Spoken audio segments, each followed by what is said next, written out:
Hi, my name is Trudy MacDonald. I'm the Managing Director of TalentCode HR.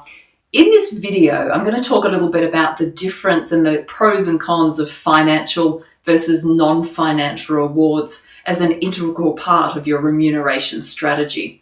Now, there's a few things that we know based on the market and based on research that's been done in this space.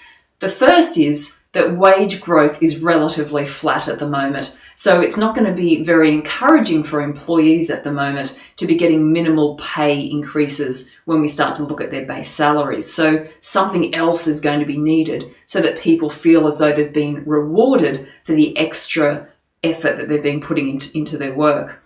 The second thing we know is that money is not the only thing that motivates people. And often when surveys are done in this area, money or financial reward ranks about number 4 and 5. But we also know through experience that for some people, it's all about the money. And we've all had those knocks on the door when people are asking for a pay increase.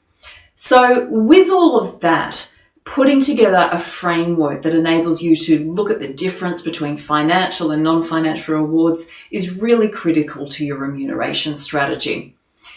If we start with the concept that money is a motivator for some people but not for others, the first thing that we need to understand is that we just need to get the money right at the end of the day. If people perceive that they're paid fairly relative to the role that they're doing, relative to the market, and relative to the contribution that they're making, we can take the whole issue of money off the table. So with that, this is where a role for non-financial rewards starts to become a real option. Now, there's non-financial rewards and there's non-financial rewards. So let's look at the difference here. In many regards, the biggest source of engagement and motivation when it comes to non-financial rewards is simply recognition. It's about making sure we catch people doing the right things and in a very authentic, specific way, recognizing them for doing a great job. So that's the first thing to bear in mind.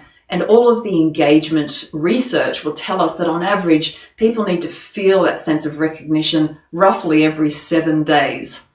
Now, off the back of that, we can also start to look at other forms of non-financial reward. And the key thing to consider here is the rewards need to be meaningful to the individual. Otherwise, they're not going to have the desired effect. What I find to be quite powerful is to have a look at Maslow's hierarchy of needs. So it's a very early psychological model that talks about the needs that we have and the fact that lower order needs need to be met before higher level needs are met.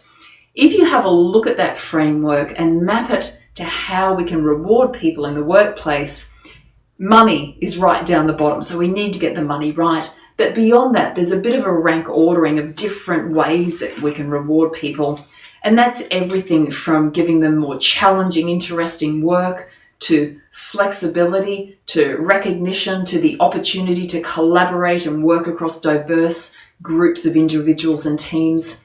What becomes really powerful is sitting down with individuals within your business and getting an understanding of what motivates them at this stage in their life.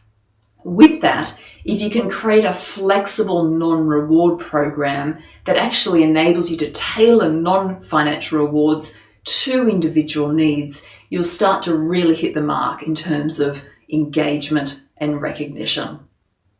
Let's move quickly to financial rewards because I believe there still is a place for incentive schemes within organisations. This becomes particularly powerful if you adopt a strategy whereby you would like to pay for performance, but you also want to keep your fixed remuneration or your base salaries low but fair. In this scenario, employees can have the opportunity to earn far above market rates in terms of remuneration. However, there's a very clear link between the incentives that they earn and the performance, both of the business, but of the team and of them as an individual as well. So structuring a program around that enables you to differentiate levels of performance within the business, but also make sure that you're tapping into some of the financial needs that some individuals may have. I hope that helps. Financial, non-financial rewards, We've got a whole array of things that we can play with here. If you'd like us to come in and have a chat about how we can help you structure your remuneration strategy, don't hesitate to reach out.